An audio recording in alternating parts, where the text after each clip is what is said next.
naniniwala sa matatamis na salita ng mga Amerikano. Walang puwang ang bulag sa gabinete na ito.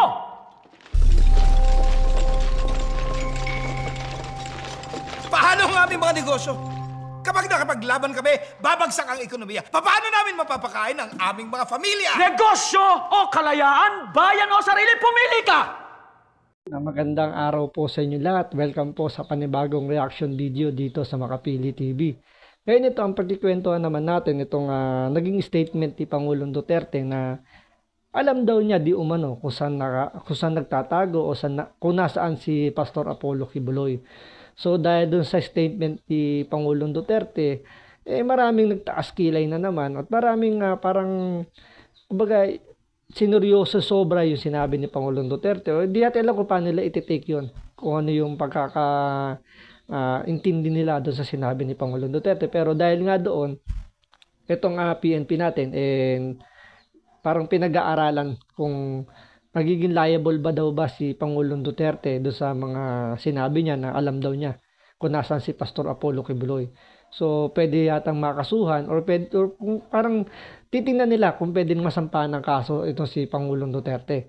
So, bago natin panoorin itong balitang to, kung hindi ka pa nakasubscribe sa Makapili TV, baka pwede naman pakipindot yung subscribe button. At the same time, palike na rin ng video. Wala namang bayad dyan, so pindot na. So, ito, panoorin pa natin yung balitang to. Aalamin ng pambansang pulisya kung seryoso si dating Pangulong Rodrigo Duterte sa pahayag nito na alam niya kung saan nagtatago si Apollo Kibuloy. Ayon kay PNP Public Information Office Chief Police Colonel Gin Fajardo, nais nilang malinawan kung talagang nagsasabi ng totoo o nagbibiro lamang ang dating Pangulo. Umapila rin ang PNP sa sinumang mayroong impormasyon sa kinaroroonan ni Kibuloy at iba pang akusado na makipag-ugnayan o makipagtulungan sa mga otoridad. Kailangan nating makuha yung buong konteksto po ng kanilang pag-uusap because obviously ang isang tao na alam na ang kinakokoonan ng isang wanted person may be held liable for obstruction of justice. But then again, we want to reserve muna yung ating comment dahil papag-aralan muna po ng mga abogado po ng PNP if those statement may constitute obstruction of justice or just a simple words taken out of context. So ayaw natin, nag-iingat po tayo sa pagbibigay muna ng judgment until makapag-imbestiga at makapag-sagawa po tayo ng interviews doon sa mga kausap po niya. So yun, base dito sa sinabi niya na spokesperson ng PNP na baka baka biro lang. So out of context lang yung sinasabi ni Pangulong Duterte. So ito lang naman yan. Unang-una, abogado po si Pangulong Duterte. So, alam niya kung papasok to or pwede siyang kung magiging liable siya dun sa sinabi niyang statement na yon. So, pwedeng siniseryoso lang masyado ng gobyerno natin yung mga sinasabi ni Pangulong Duterte dahil nga wanted si Pastor Apollo Kibuloy. So, alam naman nila na malapit si Kibuloy kay Pangulong Duterte.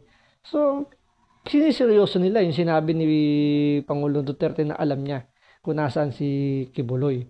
Ngayon, sabi nga ng PNP, di ba pinag-aaralan pa nila. So, sinasangguni pa nila sa mga abogado nila kung pwede bang pwede bang gamitin yung mga sinabi ni Pangulong Duterte. So, yun nga, dahil nga abogado naman si Pangulong Duterte, alam niya na kung magiging liable ba siya dun sa obstruction of justice. So, hindi naman niya siguro sasabihin yun kung alam niyang pwede siyang malagay sa alanganin at pwedeng malagay sa alanganin din si Kibuloy. Siyempre, andyan na yung nangaasar na lang si Pangulong Duterte. Alam niyo naman yung karakter ni Pangulong Duterte. Kumbaga sinasakyan niya na lang yung issue para manginis na lang.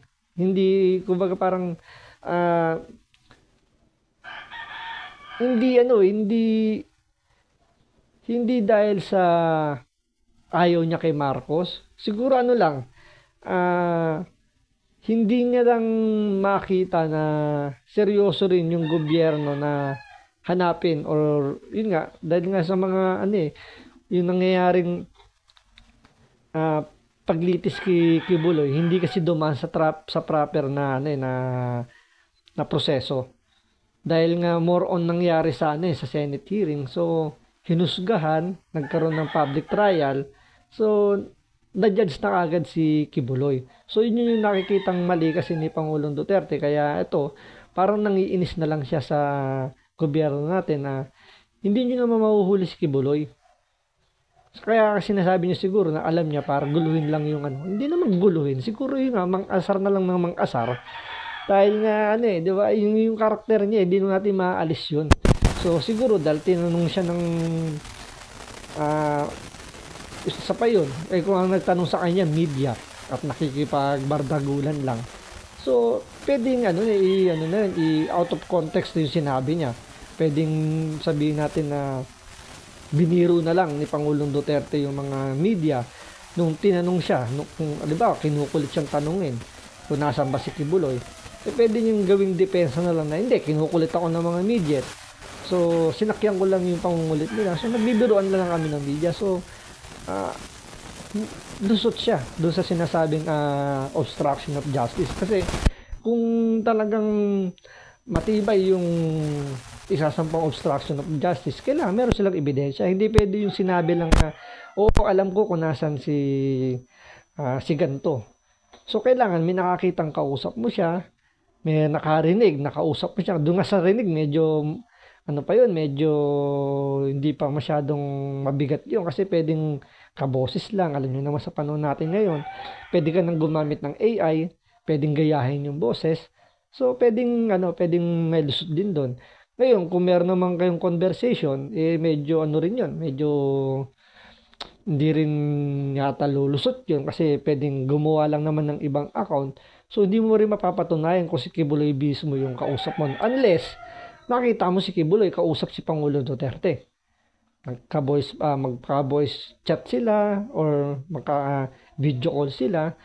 Naka-record yun. So, pwede. Pero kung sasabihin mo lang, narinig nyo na may kausap siya, may makita kayong chat message na nag-uusap si Pangulong Duterte at si Kibuloy. So, medyo malabo yun. Hindi pa, para sa opinion ko lang naman, hindi naman po tayo abogado. Pero, siyempre, mag-opinion lang tayo tungkol doon. So, kumbaga parang kanya-kanyang lang naman, palagay lang naman yun. So, para po sa akin, ganun nga, medyo malabo yun, pwedeng i-deny. I-deny yun. So, considering ex-president, dating piskal, abogado, so madaling lusutan o madaling nilang, kumbaga alam na nila yung pasikot-sikot niyan. So, hindi na yan malaking issue para sa kanila. So, ang ko lang dito, malamang nangungulit, nangaasar na lang to si Pangulong Duterte dahil hindi niya nagustuhan kung paano i-handle ng gobyerno natin yung pag-aresto o yung paglitis dito kay Pastor Apollo Kibuloy. So, abangan natin kung talaga makakasuhan to si Pangulong Duterte. Pero yun nga, depende pa rin sa gobyerno yan. Pag gusto ng gobyerno, kaya nilang gawan ng paraan yan. So, antayin natin. So, maraming salamat sa panonood. Ingat po kayo lagi. God bless.